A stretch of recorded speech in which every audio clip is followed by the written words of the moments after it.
Traditional banks answer to outside investors, but credit unions operate on a unique model. They answer directly to their members. When you walk into a local branch, the people in line with you are the actual owners of the institution, making the financial stakes deeply personal to the surrounding community. Protecting those community assets requires navigating a hostile environment. Modern financial institutions face a constant barrage of complex, rapidly evolving threats that target their digital infrastructure and loan portfolios. The National Credit Union Administration, or NCUA, is the federal agency responsible for ensuring deposits and regulating these institutions. The NCUA strictly monitors how every credit union prepares for and handles these daily threats. If an institution fails to manage its exposure, the losses do not fall on distant Wall Street shareholders. The cost is absorbed by the local citizens and small businesses that rely on that credit union to survive. A credit union can be destroyed by three core vulnerabilities. There is credit risk, which happens when borrowers default on their loans. There is liquidity risk, which occurs when an institution runs out of available cash to meet its daily obligations. And there is operational risk, which includes targeted cyber attacks that cripple internal systems. Tracking these vulnerabilities is an enormous logistical challenge. A single mid-sized credit union generates millions of raw data points every single day across thousands of accounts. A brewing crisis almost never announces itself. A localized spike in auto loan defaults starts as an invisible, microscopic anomaly buried deep within that daily mountain of data. This timeline chart shows a crisis metric surging into the red zone weeks before a scheduled quarterly board meeting. Relying on standard retrospective financial reviews to catch fast-moving anomalies is a fatal flaw in risk management.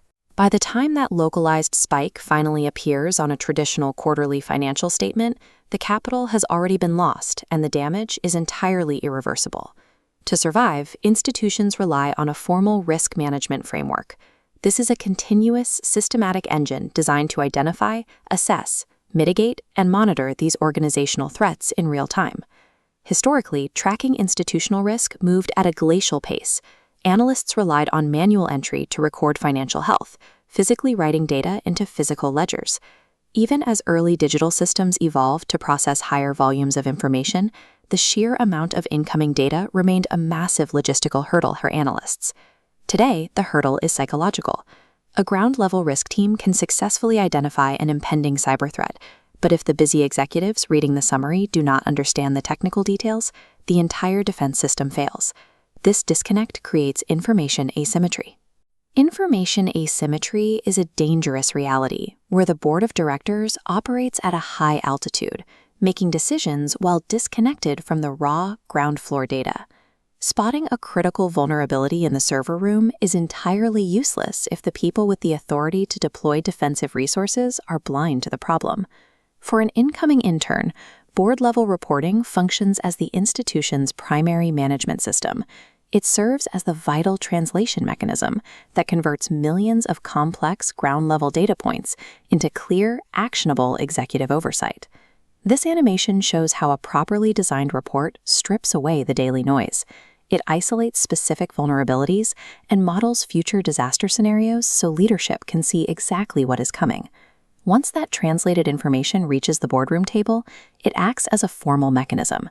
It demands that the board authorize immediate resources or defensive actions to protect the institution. A risk report does not exist to record history.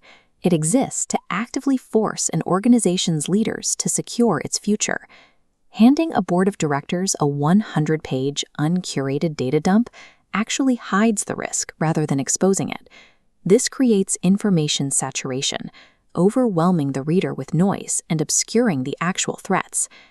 To fix this, analysts rely on the first tenet of world-class report design: differentiation and prioritization. This dashboard graphic shows exactly how to ruthlessly filter out routine noise. By dimming the standard operational data, the report elevates only the strategic, material risks that require immediate attention. But isolated numbers are not enough, which brings us to the second tenet: contextualization. Raw data never speaks for itself. A sudden, sharp drop in profit margins could signal a devastating cyber disruption, or it could simply reflect a deliberate, planned strategic investment in new software. Without human narrative analysis wrapping those numbers, the data will inevitably trigger false alarms or create fatal blind spots for the executive team.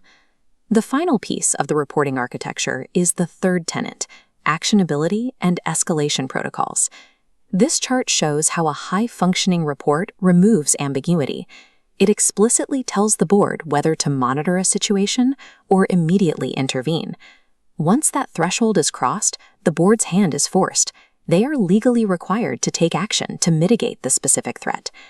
As an incoming intern, your responsibility extends far beyond administrative data entry.